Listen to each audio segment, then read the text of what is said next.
So the nifty-fifty. It's a lens that covers the 50mm focal length, obviously. It's a length that renders a flat image that's more real to life than, say, a wide 25mm or a beautifying 85mm. In a sense, it's the compromising middle ground. Neither wide nor too tight. Although others argue that 35 is the best compromise and more real to life, not me though, 50 is where it's at. Yasujiro Ozu was right. More on him coming up in a future video. Another great aspect of the nifty-fifty is that every camera company has one that's very affordable. For me, I'm a Panasonic Micro Four Thirds guy. So for my camera system, it's the Lumix 25mm 1.7, which is what we were just looking at. You can usually find this lens for 150 new, but is it worth it? Yeah, I believe so for the most part. It's 1.7, so it's fast enough, though not as fast as the Sigma Contemporary line's 1.4 or the Olympus Pro's 1.2. But that's fine because those lenses are fairly quite expensive comparatively. In terms of its sharpness, I'd say the Lumix 1.7 is sharp enough. Obviously it's not as sharp as Sigma's clinical sharpness, but that's fine.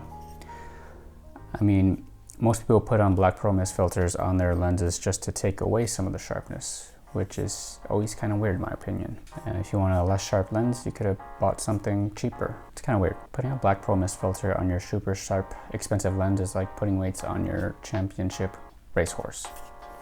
It's kind of defeating the purpose. So onto the big con of the lens. It's the focusing. And it's not the autofocus that I'm actually dinging it on. Everyone knows that Panasonic's autofocus isn't good for video, so I'm not gonna ding the lens on a weakness of the body. No, my issue is with focus by wire. You see how it just keeps going and going and going? That's focus by wire. The focusing is controlled by internal machinations that adjust accordingly to how fast or slow you pull the focus ring. But you can never get precise focusing with focus by wire, no matter how much they try to imitate it with software or updates. You just cannot get actual manual focus level focusing on a focus by wire system.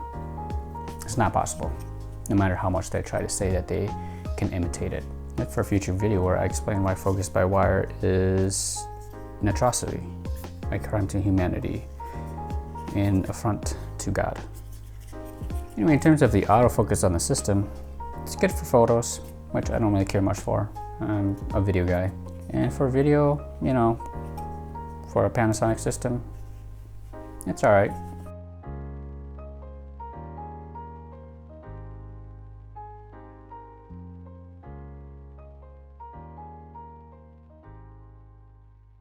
Okay, so I'm not gonna get very technical in any way on this review. I'm not gonna put up an image to zoom in 300%, pixel peep the hell out of it.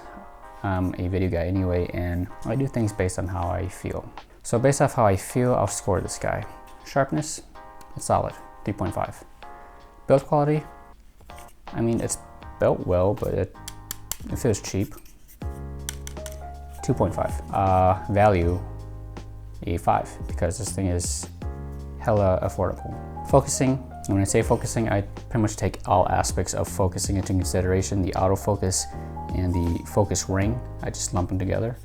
So with a terrible focus by wire, a 2, because focus by wire is the worst. Features, 2.5, because it's just a no-frills lens, and it's good enough specs is really its only feature. So overall, when you average it out, something like a 3.1 out of 5. Summed up review, get this lens if you don't care for manual focus and you want a 50mm that's simply good enough. Whatever the hell good enough means for you. It's different for everyone.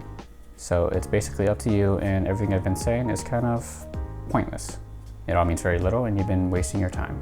Sorry, but come back for a future video.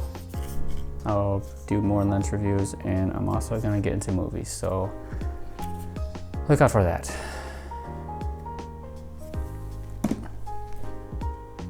Sorry, I don't have autofocus on right now, so it's not gonna focus on that.